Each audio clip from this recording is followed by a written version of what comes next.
David Faustino. Hello, this is Andrew Chalmers, the writer and doctor in Doctor Who Doctor. This is Dr. Steve-O. Everybody, this is the Cavernator. This is Inspector Gadget. Hey, what's cracking, y'all? It's your boy J-Rock. Good evening, folks. This is James DeBell. This is Jeremy Taggart. This is Kim Possible. I'm Chris Holden-Lee. Hey, this is Pat Mastroianni from Degrassi. This is the evil Dr. Bad Vibes. Again, this is Messy Bear. And this is more from X-Men. Hey, this is Andrew Gustess. This is Sean Gunn. Hi, this is Robert Carradine. It's Tammy Stronach from The Neverending Story. Hey, it's Zach Callison. Hey, I'm DJ Jenny Rob. And I'm Neil Young. I'm Commander Shepard. Ralph Garman here. You're listening to Droids Canada. You've made an excellent choice. You have chosen wisely. Warning. Listener discretion is advised. Hello. Hey, everybody. Let's get crowd control in here. Yes. Awesome. All right, yes, crowd. Thank you for being here, each of you. I'm going to thank you. I want to thank you. I want to thank you. Cheers. I want to thank you over there. Thank you. I'm Ari Lehman, the very first Jason Voorhees from Friday the 13th. That's right. Thank you so much. And also, the very first Jason. Oh, sorry, the first Jason. Yeah. So, Correct. Isn't that what I just said? that is what you just said, but you were the first Jason, but I also have to plop the band, the first Jason. Yeah. Well, First Jason simply is the name of my metal band. Thank you for pointing that out. What's your name again, brother? My name's Dan. Dan. Yes, I'm here with Droids Canada. Now, Dan with Droids Canada. Droids. Yes. What's that about? Yes, this is the droids you're looking for. That's what it was. Now it's just kind of a pop culture-y kind of show, but it's not about me. It's about you. androids? We do not sell anything. Even if we did, I don't think people would buy it. So I just want to start with, I have a little bone to pick with you. Oh my gosh. You sent me down a rabbit hole. You sent me down a rabbit hole last night till 3:30 in the morning. Oh my God, what did I do? So I'm just, we kind of chatted just a little bit at your table yesterday, and you told me about Ice 9 Kills. Oh yeah. Well, there you go. Okay, and after watching all of your videos, now anyone who's here, I do ask you, check out the first Jason on YouTube. But we're just called First Jason. There's no the. There's no the. You are the first Jason. The band is first called Jason. First Jason. And yeah, you're right. We just got to open for Ice 9 Kills. As a matter of fact, they had me sing on one of their songs. Their lead singer sang on a remix of The Scapegoat, which is a song we just put on YouTube. So yeah, there you go. And there's a lot of things going on with metal and horror. Like you look at Stranger Things, what just happened with Master of Puppets. So metal and horror are forever hand in hand, I think. Yeah, it is definitely some amazing work, and the rehashing of scenes in different points from classic horror films is it's quite refreshing, seeing a different take on it, and then putting it to the metal. It's something else. Now, I do have to ask, how did you make a keytar badass? Well, thank you so much. My keytar goes through a metal zone pedal, so that might have a lot to do with it. I looked at the sound that Dimebag Darrell used and the sound that this band called Ex-Hoarder, which is a favorite of mine, and I said, how did they do it? And, I didn't reinvent the wheel. I just said, I'll use the same pedals they use, except I'm using them on a keytar, not a guitar. So, but I don't know if everybody out here knows what's going on, because I'm Ari Lehman, the first Jason Voorhees, the boy in the lake Jason. So we should really touch on that first. I know 100%. we all love music. I do have a metal band. That's what I do now. I would say 95% of the year I'm in the van with the band touring around. But first let's talk about Friday the 13th. Oh, most definitely. So how did you get cast as the first Jason? Now that's a great question. Thank you so much. When I grew up in Westport, Connecticut, and that's where director Sean Cunningham had his movie company, because it was near to New York City. And now the movie that I auditioned for, of course, wasn't Friday the 13th, because you wouldn't have to audition to splash around in the lake and say things like, there was no actual lines. So the movie I auditioned for was kind of like the Bad News Bears of soccer. Okay, you know the Bad News Bears? It's like a rom-com about these ne'er-do-well kids who make good on a baseball team. So this was a soccer movie, okay, called Manny's Orphans, about a ragtag bunch of orphans who win their orphanage back from the mob in a soccer tournament. That's the movie that I auditioned for. Okay, Sean Cunningham still wants to do rom-coms. He's upset about Friday the 13th, but we'll get to that. So I could play soccer, and I wanted to be in movies, so I snuck into the audition by bringing a clipboard with me. I said, how do I look official? So I walked up, I said, where's the audition? They said, it's upstairs. So I wrote upstairs on my clipboard. That's a strong move. That's a strong move. I move. just went upstairs. And they're like, hey, wait a second. But I didn't turn around. I just kept going. So they cast me for an 80-line role as Roger, the girl-obsessed little boy on the soccer team. Okay. But that movie didn't go anywhere because nobody played soccer in America in 1978. They're like, listen, you got to give us another movie. So in essence, he had the same, I'm going to knock everything over. He had the same budget, or the leftover budget, and some time left. So they said, look, why don't you give us a horror movie? Because Sean was famous for Last House on the Left. However, he did not want to associate himself with Last House on the Left because it's a very, very scary horror movie with a very, very scary ending. So, long story short, they came up with the idea for Friday the 13th. He saw how successful Halloween was, and he just thought, Friday the 13th. So, they called me up. They said, Ari, can you swim? I said, yeah, I can swim. They said, okay, you've got this part. That was it. So that's how I got the part. Yeah, isn't that cool? Always take your swimming lessons. It all comes down to the swimming. And also the fact that, I just, as a kid, I said, you know what, I'm going to do this. Now, I don't recommend that children go to auditions alone. That's not something you should do. But this was very safe. It was at the YMCA in Westport, Connecticut. So now how old were you when you did Friday? It was shot when I was 14. It came out when I was 15.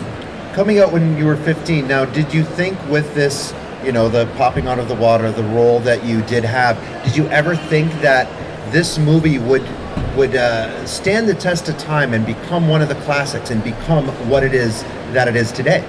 Well, certainly not at that time. We had no inkling of how things would turn out. In 1980, horror movies were not mainstream. Okay, they were very kind of, it was very taboo. Now you have horror everywhere you go. Thank you, Rob. You got horrors everywhere you see all kinds of cool horror things. You've got many, everywhere you look today, there's a celebration of this, and it's wonderful. Like Stranger Things with Metallica on there, and all this great stuff. So, no, when I was a kid, it was definitely a little bit taboo. And I wasn't like telling the girls at high school that I was that slimy kid that jumped out of the water. Definitely, that was not something. But I do remember at one point someone walked up to me and went, like that. And so I said, oh, okay, maybe we have a chance here. And they said, you're the little boy from Friday the 13th. And I know you did take a little break from entertainment after that, and I've looking up your Internet Movie Database and whatnot. You've started doing a lot of the independent horror films as well. Now, is that something that did open the door, being the first Jason? Well, yeah. What happened was, as you touched upon at first, I became a musician. I decided after doing Friday the 13th, I kind of realized I like music more, because being on a movie set, it's like you say one line, then they move all the equipment around, you say another line. It's not like being on stage where you're, to be at the edge of a rock and roll stage with the band is kicking ass and the crowd is going nuts. Feeling the energy, yeah. There is no way to top that. And knowing that was an opportunity for me, especially because I'm a better musician than I am an actor. An actor, there's a certain kind of demeanor where you can be almost amorphous and they can direct you to be a million different things. But ultimately, so I just felt more comfortable with it. But yes, I did come back around and do some independent horror films. Admittedly, some of them are horrible. I did some good ones though. I'll mention the good ones, okay? There's one called The Barn, which is not the most exciting title, I know, but it's called The Barn, and it's actually really good. I play Dr. Rock. He's like a 90s video DJ. And The Barn is really cool. You're on the Brock block with Dr. Rock. So in the first The Barn, Dr. Rock is only on TV, and he kind of directs some of the action.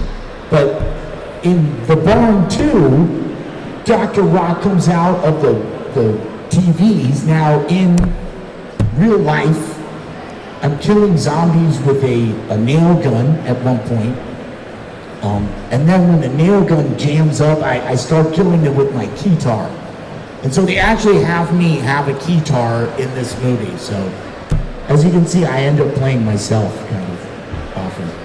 This jacket is actually from a movie called Phantom Fun World, which I just did. I play August Ambrose. He's the person who owns an amusement park. But then, of course, everybody starts getting killed. Of course, like that. Everyone's always getting killed. That's what makes it a horror movie. So then, what would be your, film-wise, your favorite work that you have been in?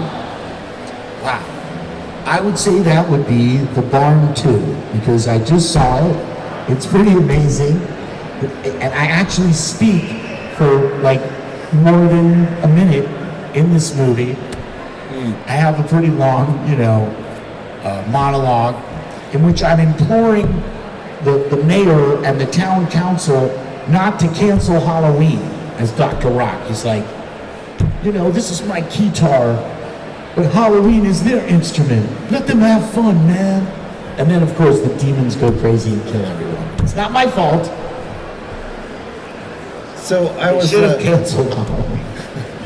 I was watching a previous interview that you did where you were talking about the big scene, the big coming out of the water scene, and about how the director kind of led you a different way to be able to get the proper reactions of the almost naturalist style reactions that was in that scene. Can you bring us back to how that director guided you to do what you did? No, that's a great question. Sean Cunningham, very good at working with kids and also very good at kind of anticipating what I would do. So he said to me, see, they wanted to scare poor Adrian King, who you can meet at the Niagara Falls event that's coming up this October. Yeah, it'd be Fright Fest. So, you know, unbeknownst to her, he wanted to make sure that her response and her reaction would be as authentic as possible. Not that because she's a great actress, but for the first take, he just wanted it to be really, really authentic. So he planned it out so that he would not say action. So he whispers to me as they're all in position, okay, the cameras are rolling, Ari. Go out in the water, and you're the director on this scene. Look up, and when the bubbles clear, that's action. And jump up out of the water and grab Adrian. And he knew exactly what I would do. So I go under the water, and I'm like, I'm the director? Wow. And I'm like looking up, looking at the bubbles, waiting for them to clear. I'm thinking, how am I going to come out of the water? Am I going to come out, you know, like a cadaver flopping out over the thing? Or is it going to be brutal? And I said, you know, she killed my mom. I'm coming out of the water, you know. And so I grabbed the side of the boat, and I'm, you know, because it was only about 4 feet of water. So I'm like I propel myself up, and I realized that this nice lady that I've never met before has not been told what's going to happen. And I'm going to come slamming into her, you know, there's no way around this. So and you can see this from, if you take a GIF of the final scene. They sandwich the second take around this first take, where poor Adrian, she hollers, her face just distorts in fear. She's never seen the mask. She's never seen, she thought I had made a mistake. She thought that I had jumped out of the water without instruction. So she goes, get off of me. She wrestles my arms out, and she falls out of the front of the boat. And she says, oh, blankety blank. Okay, so that was the first take. So for the second take, now they had to blow dry her hair really fast. They had to dry her shirt really fast. They're all looking at me. Because Sean didn't tell them that he instructed me to come out of the water before he said action. Of course, on a movie set, nobody does that. But he told me I was the director, and that as soon as the bubbles cleared, that was action. Okay, so later, of course, he says to me for the second take, he's like, Ari, we're going to do this second take. Please don't manhandle the actress this time. And but when I saw it in the end, of course, later on he said, way to go, you did the right thing. But he didn't want her to think that he had basically instructed me to scare the bejesus out of her, which is what he did. So there you go. Now, when you get to meet Adrian, of course, her perspective on the whole thing is a little different. When I revealed to her that Sean had kind of tricked her, she still didn't realize that up until recently. So there you go. Does anyone in the audience have any type of question? Any questions? Oh, favorite Friday except the 13th for the movie? first one, of course, that I was in, I'd say that's part 7, which is Kane Hodder's first appearance. I mean, of course, I love part 3, which has the first Jason mask, and that's Richard Brooker. But, you know, John Buechler, the director, was a special effects artist. You know, the first Friday the 13th is a horror movie. All the subsequent movies are slasher movies, because you know who the killer is. So if you know who the killer is, it's only about how the kills are done. That's a slasher film. A horror film has an element of mystery. Friday the 13th, I think, outshines all of the subsequent films because of Betsy Palmer, who was an amazing actress, who, in my opinion, you know, really characterized Pamela Voorhees, and also is my dear friend. So there you go. Any other questions today?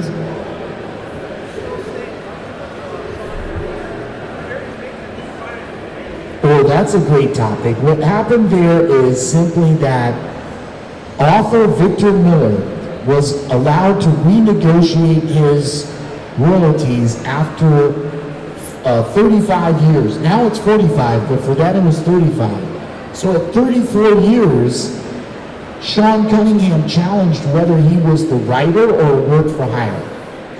The court eventually decided that Victor is indeed the writer. So after about a year, they settled their differences, and now it seems that they're planning, so I say it seems that they're planning, okay, to do one in October of 2023. We don't know for sure, but it seems that that's what they're planning. That would be amazing. I guess that would be the final 13, the final Friday, I suppose. Of course, as we mentioned earlier, currently my main occupation is touring with my metal band, First Jason. So you can check out our videos on YouTube or check out our music on Spotify.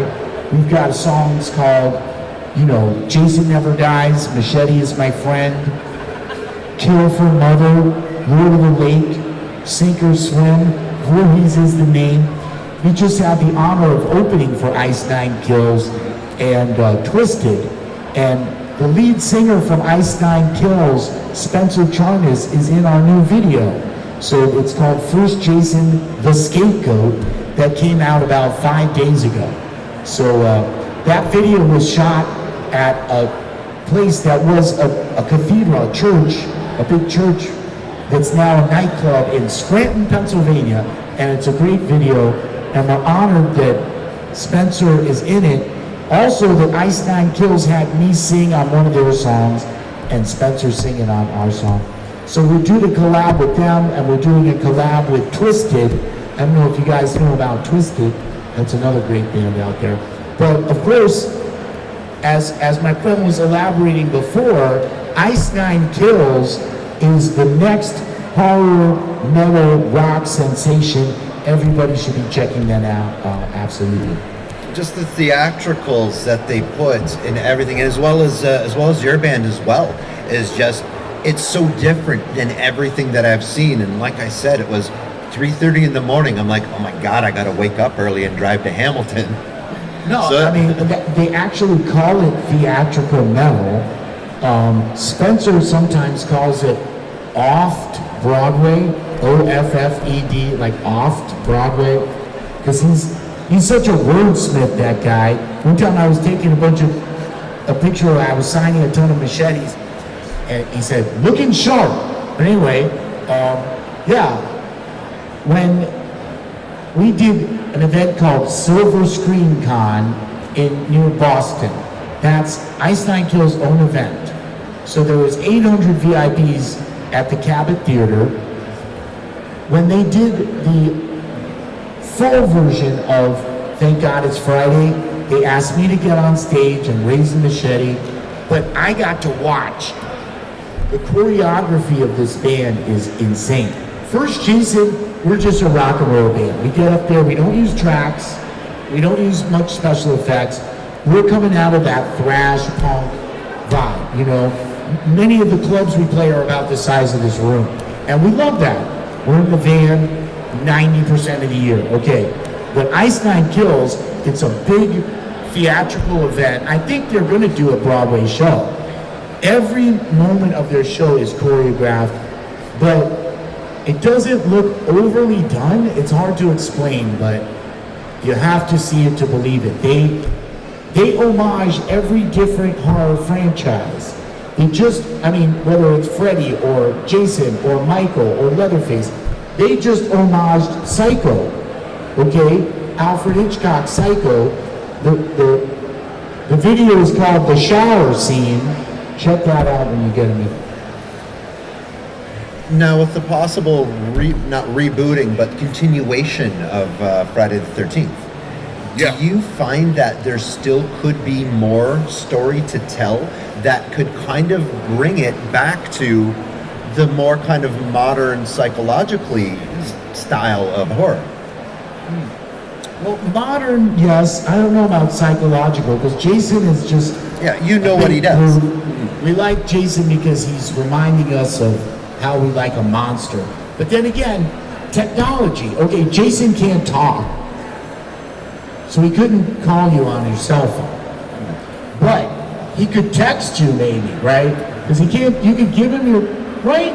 It's going to be in all capitals. He could like, I'm right behind you, LOL. You know, right? Emoji. So, but on that note, what is it about Jason? I was just thinking about this last night. You know, Jason always uses a weapon that's not like a gun or some type of, you know, once he used a spear gun, that's right. But, you know, in general, and while I'm saying this, Jacques, put on the Jason mask. Well, you have your mask? Yeah, put it on. So we can do pictures. But, so Jason, what is it that, okay, I had this idea. It's got to be like he goes up against an army of robots, or maybe like robot Jasons. But what is it that Jason can't, you know, what is it that technology can't do that Jason could do? Like maybe they develop some master weapon that can kill any, like if you have a gun or if you have a car, like things that Jason never uses, you know? Like it'll detonate your car, so the only thing that could approach them would be an army of Jasons. So those are my ideas. I know no one thinks, okay, I've got one for you. You've got snakes in a plane. How about Jason in a plane? He takes over a rare plane, he's flying over Canada. No? Anyway, it's just an idea. Jason in a plane. Could you hear the line? I've had it with the mother bleeping Jasons on this mother bleeping plane. That would be something else. That'd be something else. Any more questions? Jason, Jacques Boucher. Let's hear it for Jacques Boucher, ladies and gentlemen. Jacques Boucher, the Quebecois cosplayer. And together we're going to get your cameras out, people. Come on. And I want to say to those who are listening, Jason ne meurt jamais. Jason never dies.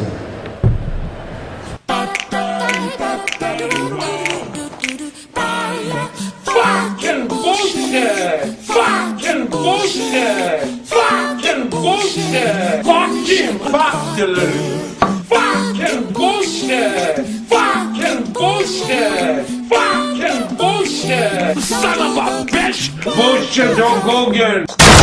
To be the man, you gotta beat the man, and I'm saying, woo, right here. I'm the man.